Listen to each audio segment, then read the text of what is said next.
선을 행함으로 고난을 받는다. 이게 이제 참 우리가 받아들이기가 쉽지 않은 것입니다. 성경 60번째로 베드로전서에 대해서 우리가 말씀을 살펴봅니다. 그것은 고난을 받게 되었은즉 그것을 인내하고 계속 선을 행하라는 그 주제의 말씀입니다. 사람이 나쁜 일을 하면 붙잡혀가고 감옥에 갇히니까 악을 행하기를 두려워하죠. 인간의 죄성은 악을 행함으로, 악을 행한다는 것은 자기 마음대로 사는 것입니다. 그럼으로써 자기 마음대로 살면 기분이 좋고 거기에 따른 그런 쾌락이 있죠. 그러나 그것으로 말미암아 다른 사람하고 충돌하기 때문에 벌을 받는 것이고 감옥에 갈 수 있고 더 심한 형벌을 받을 수 있는 것입니다. 그러나 우리가 선을 행하면서 고난을 받는다는 것은 이해가 잘 안 되죠. 아니, 착한 일을 했는데 상을 받아야지 왜 고난이 다가오는 거야? 베드로전서는 바야흐로 핍박이 다가오는 그 시대에 고난을 견디면서 선을 행하라는 것을 가르치는 책입니다. 제석산에 가면 처음에 풀이 돋고 나무에 싹이 돋는데 나무들이 키가 굉장히 커요. 왜 그랬는지 가만히 살펴보니까 햇빛을 더 많이 받기 위해서 옆으로 몸집을 불릴 시간이 없어요. 그러니까 연약하죠. 바람에 하면 꺾어지고 쓰러지는 나무들이 있어요. 그러나 일단 햇빛을 받으려면 다른 나무들과 경쟁해서 먼저 솟아올라야 됩니다. 나무가 가늘죠. 그러면서 길게 그렇게 나무들이 달아나고 그런 속에서도 자기 자신을 이제 지키지 못하면 쓰러지는 거죠. 경쟁이 있습니다. 경쟁. 기독교가 처음에는 작은 그런 싹으로 났을 때는 로마 제국이 별로 신경을 안 썼습니다. 그러나 유대교를 능가하고 더군다나 그 기독교의 가르침이 사람들의 마음에 파고들기 시작하면서 로마 제국이 당황하기 시작했어요. 기독교의 중요한 가르침이 부활과 종말의 가르침입니다. 예수님이 죽으셨다 부활하셨다는 것이죠. 그리고 예수님께서 다시 오셔서 온 세상을 심판하신다는 것입니다. 성경에 사랑의 가르침이 핵심적인, 하나님 사랑과 이웃 사랑이 핵심적인 가르침이지만 그거에 따르는 여러 가지 또 중요한 주제들이 있는데 그 가운데 이 부활과 종말은 로마 황제로 보면 상당히 두려운 것이죠. 죽음으로 사람들을 위협하고 다스려 나가야 되는데 죽어도 산다니까 이건 뭐 죽음으로 위협이 되지가 않아요. 더군다나 로마 황제가 최고인데 인자가 오셔서 모든 세상을 심판하신다고 하니까 황제 위에 황제가 계신 것이죠. 그래서 기독교가 퍼져나가는 것을 막기 시작합니다. 고난이 시작되고 핍박이 시작되는 것이죠. 그것이 거의 300년 가까이 진행되므로 이제는 예수 믿는 것은 어떤 것입니까? 고난을 참는 것이 예수님 믿는 거예요. 예수님 믿고 이 땅에서 잘되고 건강하고 모든 일을 하나님의 은총 가운데 출세하고 성공하는 그런 시대도 있습니다만 베드로전서를 쓰고 초대교회가 지나갈 그때에는 예수님을 믿는 것은 죽을 각오를 해야 되고 고난을 견뎌야 되고 왜 그러면서도 예수님을 믿는가? 그건 최후 승리가 있기 때문에 부활이 있기 때문에 그리고 이 세상에서 예수님을 믿는 사람을 핍박하는 그 모든 사람을 최종 심판하실 그때가 다가오기 때문에 그 종말의 위대한 승리를 바라보면서 고난을 견디라는 것입니다. 그것이 베드로전서의 주제입니다. 배경은 이제 저자인 베드로가 기록을 했습니다. 베드로는 뭐 예수님의 수제자고 훌륭한 제자죠. 그런데 이 성품을 보면 좀 급하고 베드로는 좀 거친 바닷사람 같은데도 상당히 속이 여린 사람이에요. 그래서 예수님을 쫓아갔습니다만 그 고난을 이제 십자가에 당하기 전에 대제사장의 집에 가서 사람들이 그 많은 곳 속에서 너도 예수님과 한패가 아니냐 하니까 베드로가 아니라, 베드로는 유약한 사람이죠. 그런데 그 베드로의 유약한 사람은 그러니까 고난을 견딜 수 있는 힘이 없어요. 베드로가 뭐 꼭 그 외모 그런 것을 우리가 알 수는 없습니다만 어쨌든 예수님 제자들이 그림에 보면 덩치도 크고 뭔가 힘있게 생겼는데 속은 고난을 받을 수 있는 힘이 없어요. 되차지가 못해. 그런데 베드로가 고난을 견디라고 얘기합니다. 그것이 이제 우리가 오늘 베드로전서를 보면서 그렇게 여리고 예수님을 3번이나 부인한 베드로도 고난을 견디면서 예수님을 끝까지 믿어야 된다고 말한다면 나도 연약하지만 끝까지 예수님을 믿을 수 있겠구나. 세상에 힘들고 어려운 일이 다가와도 견딜 수 있겠구나 하는 그런 희망을 가질 수 있습니다. 이 베드로는 아시아에 있는 여러 교회들에게 편지를 보내는데 본도나 비두니아나 여러 그 지역에서 편지를 보냅니다.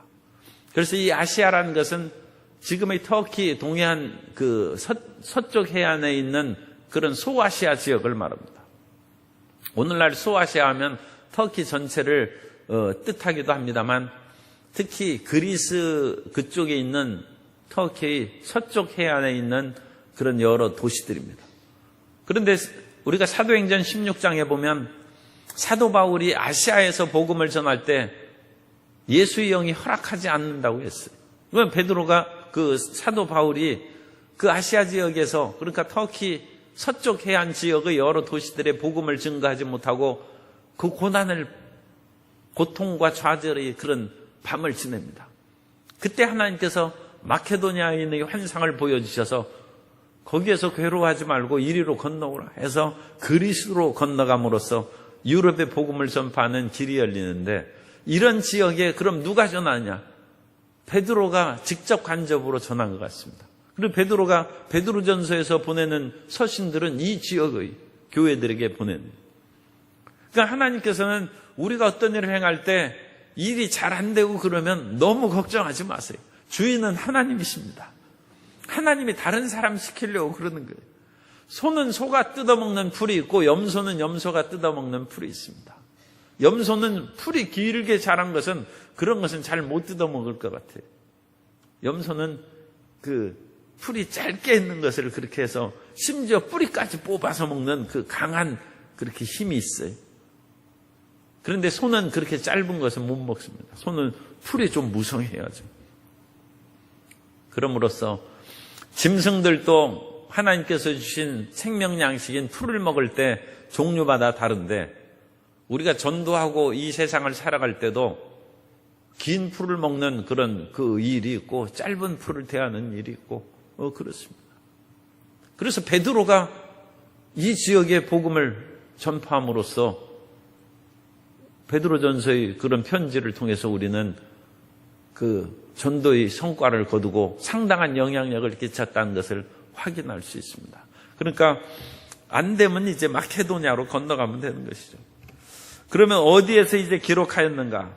베드로전서 5장 13절에 보면 이제 바벨론에서 기록됐다고 했습니다. 그래서 이 바벨론이 실제 바벨론이냐, 상징적 비유의 의미의 바벨론이냐, 그것이 이제 문제입니다.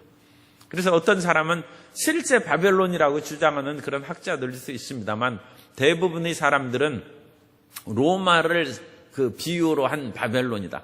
그러니까 고대 세계의 악의 초소요, 가장 강력한 그런 그 도시요, 권력을 가진 그런 도시죠. 그 도시가 이제 바벨론이기 때문에 그 당시 초대교회 때 그런 세계적인 도시는 로마입니다. 그래서 이제 로마를 상징하는 이름으로 바벨론을 썼고, 직접 로마라고 얘기하지 않은 것은 그만큼 이미 박해가 시작됐기 때문에 상당한 어떤 위기를 이제 느꼈던 것으로 이제 생각할 수 있습니다. 그래서 바벨론에서 로마에서 이제 베드로가 편지를 쓰면서 주제는 박해를 받는 신자들에게 어떠한 고난에도 불구하고 영원한 영광에 대한 믿음을 가지라는. 참 이거야말로 기독교의 근본적인 가르침입니다. 기독교의 근본적인 가르침은 이 세상에 있지 아니하고 영원한 천국에서 하나님과 더불어 영생을 누리는 것입니다. 그런데 그 영생을 누리는 그것을 이 땅에서도 맛볼 수 있도록 체험하게 해준 것이 삼중 축복이에요.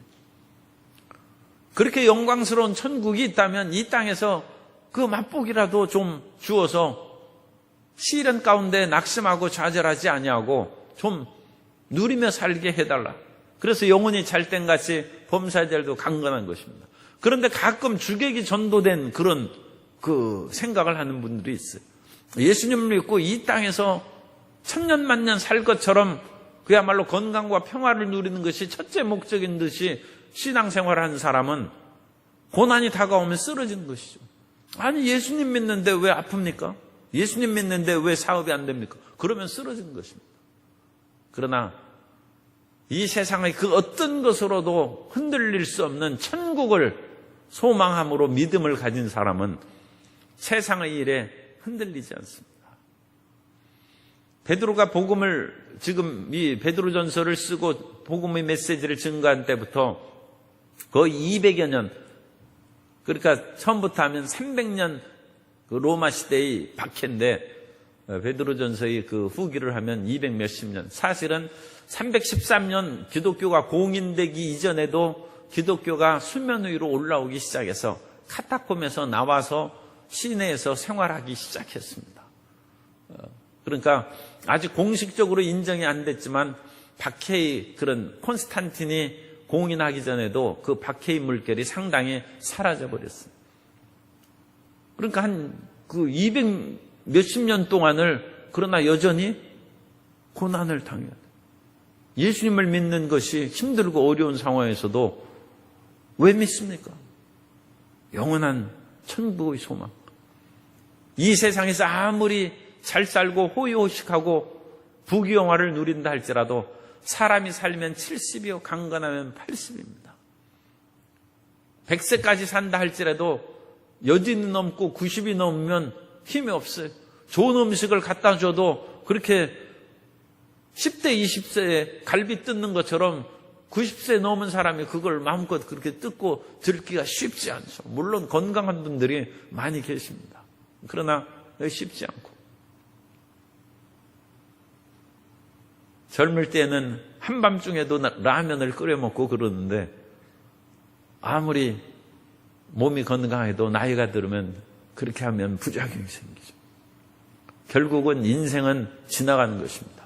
그러면 영원한 천국을 소망하는 것이 그것이 신앙이요 종교입니다. 그러니까 그 근본적인 것을 잊으면 안 됩니다. 그 근본적인 것이 마음에 자리 잡으면 세상에서도 고난을 이기고 그야말로 담대하고 평안하게 살아갈 수 있다는 것입니다. 내용 개요를 이렇게 보면 인사와 찬송이 이제 나옵니다. 그래서 예수님이 그 땅에 안 계시죠. 천국에 계시는데 베드로전서 1장 8절 이하에 보면 예수를 너희가 보지 못하였으나 사랑하는도다. 이제도 보지 못하나 믿고 말할 수 없는 영광스러운 즐거움으로 기뻐하니 믿음의 결국 곧 영혼의 구원을 받음이라. 예수를 왜 사랑하느냐?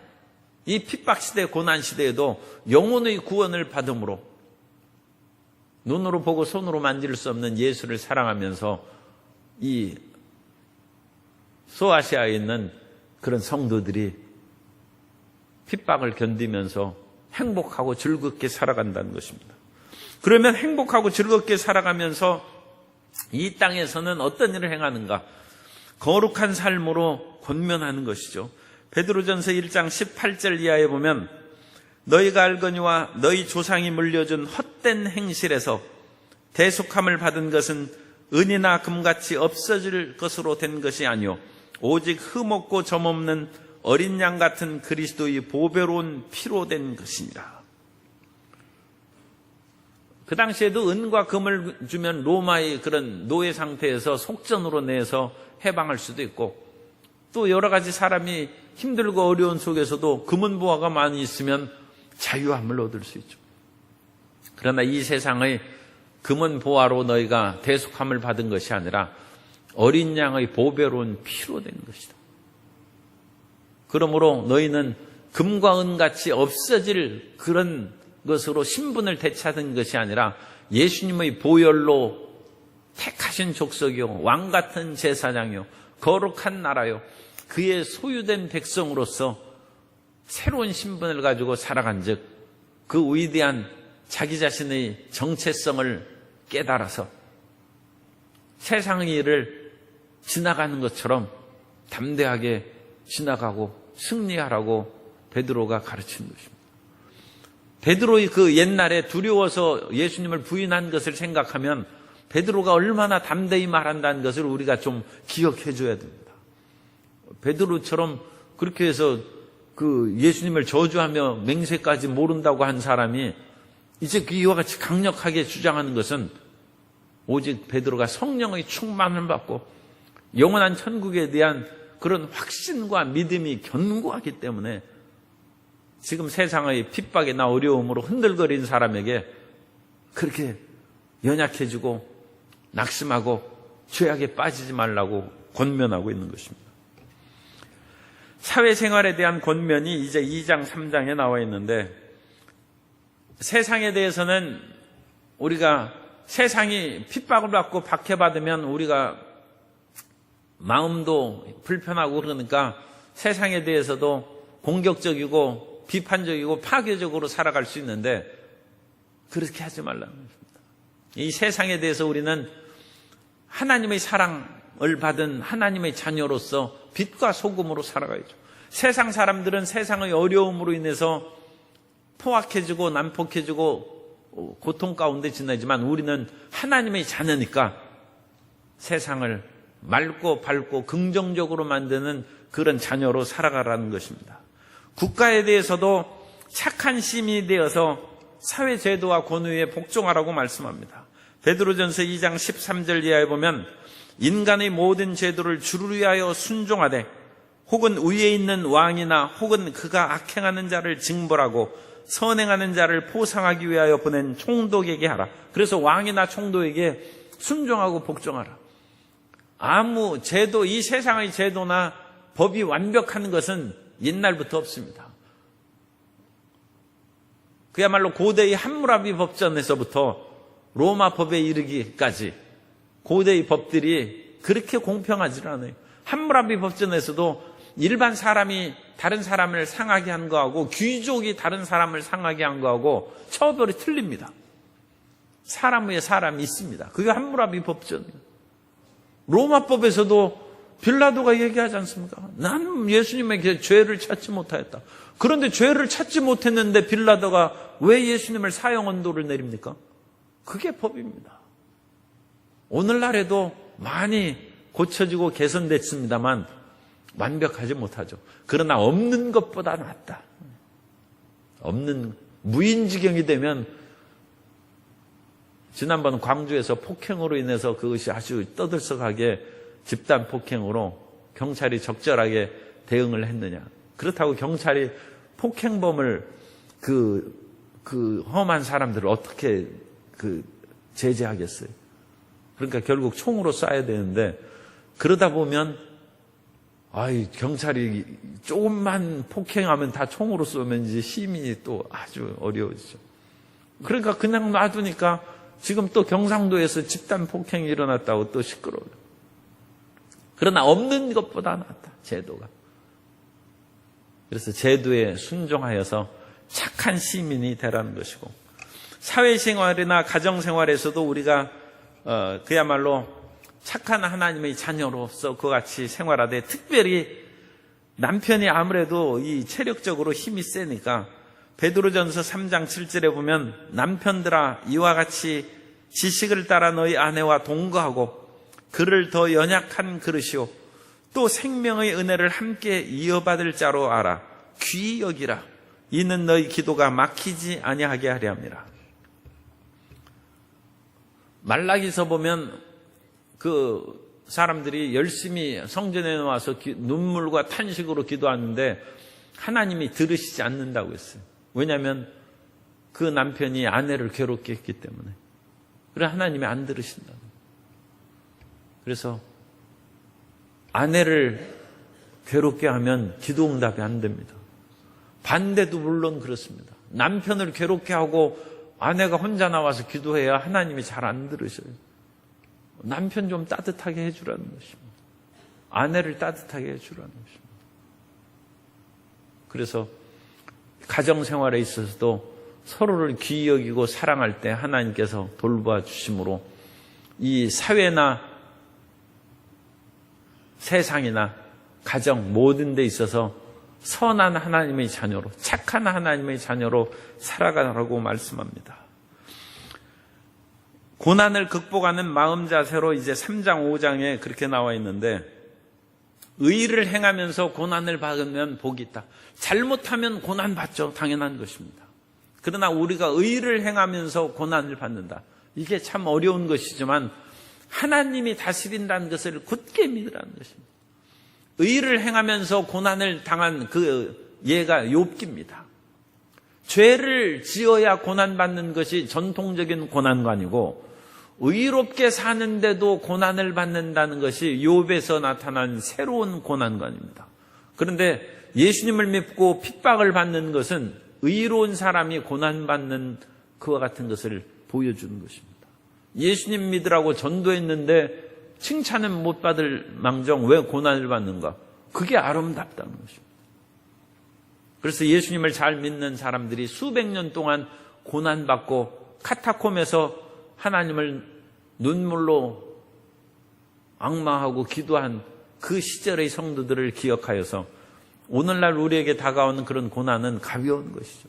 그런 것으로 인하여 마음에 너무 상처와 좌절을 받지 말고 하나님이 기억해 주신 즉 내가 끝까지 믿음으로 전진하겠다는 그러한 결단을 내리고 살아가는 우리가 되어야 될 줄로 믿습니다.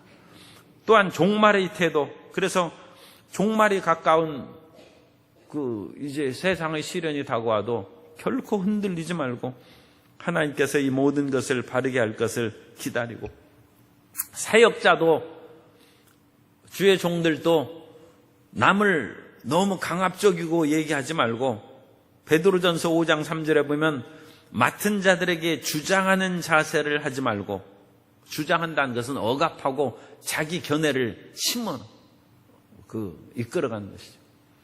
주장하는 자세를 하지 말고 양무리의 본이 되라. 그래서 주의 종으로 전도사님, 목사님, 또 장로님, 이 교회의 그런 지도자분들은 그렇게 남을 억압하고 그렇게 물론 바른 일은 틀림없이 행하고 그것은 하나님의 그런 확실한 명령을 할 때는 그렇게 하지만 이렇게도 좋고 저렇게도 좋은데 내가 주의 종으로서의 권위가 있지 내 하는 대로 하라 그런 생각은 하지 말라는 것입니다. 하나님의 이 뜻이 아니면 그거 자기 생각을 주장하면 되겠습니다. 그건 주장하는 자세로 하지 말고 약물이 본이 되어서 따라오는 그런 마음으로 사역하라는 것이고, 젊은이들은 나이 드신 장로님들에게 순복하라는 것입니다. 그래서 여기에서도 이제 그런 경로 사상도 있고 또 위에 대한 그런 존경하는 마음을 갖고 살아가는 것이고, 끊임없이 우리는 근신하고 깨어서 마귀가 틈타지 못하도록 해야 됩니다. 베드로전서 5장 8절 이하에 보면 근신하라 깨어라 너희 대적 마귀가 우는 사자같이 두루다니며 삼킬 자를 찾나니 너희는 믿음을 굳건하게 하여 그를 대적하라. 이는 세상에 있는 너희 형제들도 동일한 고난을 당하는 줄 알미라. 그렇게 하고 결론적인 인사로 이제 마무리를 짓습니다. 그래서 베드로 이 전서의 특징은 베드로의 경험이 그 귀한 가르침의 근본이 됩니다. 베드로가 예수님을 부인하고 그 연약한 심령이 되어서 이제 갈릴리로 나는 고기 잡으러 가노라. 그때 베드로의 삶이 행복하겠습니까? 비록 자기가 잡혀가고 십자가에 매달리는 형벌은 안 받았지만 옛날처럼 예수님은 십자가에 못 박혀 돌아가셨는데 베드로가 그물을 내리고 고기 잡는 것이 편하고 마음이 즐겁겠습니까? 그 마음의 고통을 말할 수 없는 것이죠. 그런 속에서 베드로가 오순절 성령의 충만을 받고 변화되고 새 사람이 되고 이제 성령을 쫓아서 결코 예수님을 배신하지 않고 천국을 바라보고 영원한 영광을 바라보며 살아가는 베드로로 변화됐어요. 베드로의 개인적인 체험입니다. 그러므로 이와 같은 고난에 이기고 좌절과 낙심에서 예수님을 믿음으로 극복한 체험을 한 베드로가 로마 제국의 핍박이나 사회적인 압박이 다가와서 흔들리는 성도들에게 권면하는 것입니다. 그런 거 피해서 예수님 부인해서 결코 행복하지 않다는 것입니다.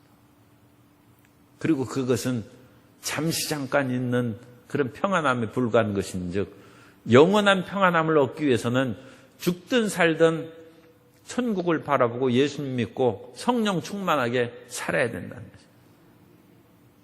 그래서 베드로전서 고난받는 그 백성들에게 흔들리지 않고 예수님을 믿고 천국의 영광을 바라보며 세상의 고난을 견디고 살라는 것입니다.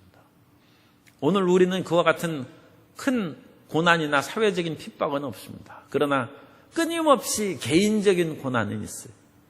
그 개인적인 고난에 결코 흔들리지 말고 열심을 품고 주님을 섬기는 하나님의 자녀가 되시기를 예수님의 이름으로 축원합니다.